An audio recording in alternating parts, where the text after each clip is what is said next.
राज ठाकरे आणि मुख्यमंत्री फडणवीस एकाच मंचावर येणार। आज महेश मांजरेकरांच्या चित्रपटाच्या ट्रेलर लॉन्चिंगचा कार्यक्रम।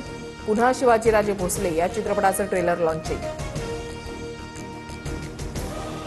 दिवाळी आधी लाडकी बहीण योजनेचा सप्टेंबरचा सन्मान निधी खात्यामध्ये जमा होण्यास सुरुवात। अद्याप ई-केवायसी न केलेल्या लाडक्या बहिणींनाही लाभ। म्हाडाच्या कोकण मंडळांतर्गत आज 5,354 घरं आणि 77 भूखंड विक्रीसाठी सोडत उपमुख्यमंत्री शिंदेंच्या हस्ते लॉटरी काढण्यात येणार।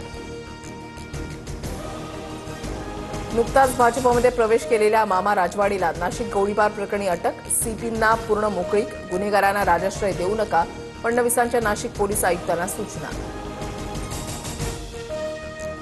शेतकरी कामगार पक्षाकडून आज सांगोला बंदची हाक। गणपतराव देशमुखांच्या घरावर दारूची बाटली फेकल्याचा निषेध। आरोपीवर कडक कारवाई करण्याची मागणी।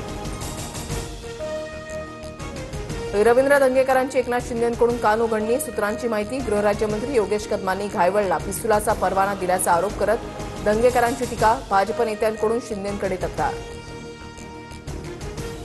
निलेश घायवळनंतर सचिन घायवळवर सुद्धा मकोका अंतर्गत कारवाई। निलेश घायवळ प्रकरणाचा तपास गुन्हे शाखेकडे वर्ग।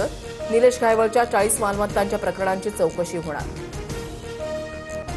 विधानसभेला 20,000 मतदान बाहेरून आणलं। आमदार विलास भुमरेंचं धक्कादायक वक्तव्य। स्थलांतरित झालेल्या मतदारांना मतदानाच्या दिवशी घेऊन आलो।